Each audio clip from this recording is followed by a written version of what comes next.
রাজ্য সরকারের যারা পরীক্ষার প্রস্তুতি নিচ্ছ তাদের জন্য একটা খুবই দুঃখের খবর।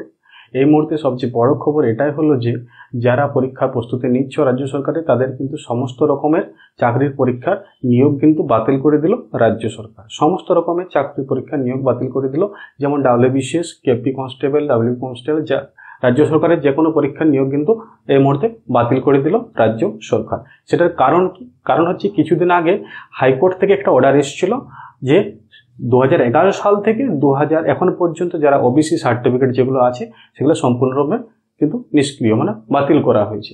সেইগুলোর প্রেক্ষিতে রাজ্য সরকার এখন এই বিষয়টা নিয়ে সুপ্রিম কোর্টে যাবে। তাই তোমাদের প্যানিক হওয়ার কিছু কিন্তু কারণ নেই। এটা সুপ্রিম কোর্টে তারা বিচারপতিরা ভেবেচিন্তে দেখবে ব্যাপারটা, অর্থাৎ নিয়োগ প্রক্রিয়া কিন্তু বন্ধ রাখবে না। এখন কিছুদিনের জন্য নিয়োগ প্রক্রিয়া বন্ধ থাকবে, যতদিন না সুপ্রিম কোর্টে রায় দিচ্ছে ততদিন কিন্তু রাজ্য সরকারের সমস্ত রকমের নিয়োগ প্রক্রিয়া কিন্তু বন্ধ থাকবে। যেটা KP constable, WB constable, WBCS, clerkship বা আদার্স যে পরীক্ষাগুলো আছে রাজ্য সরকারের আন্ডারে, সেগুলো কিন্তু সমস্ত রকমের পরীক্ষা কিন্তু বন্ধ থাকবে এই মুহূর্তে। ঠিক আছে, তোমাদের কিন্তু প্যানিক হওয়ার কোনো বা চিন্তার কোনো কারণ নেই। এটা ব্যাপারটা সুপ্রিম কোর্টে গেলে বিচারপতিরা ভেবেচিন্তে ব্যাপারটা কিন্তু আবার নিয়োগ প্রক্রিয়া কিন্তু শুরু করবে। তো আজকের মতো এখানেই শেষ।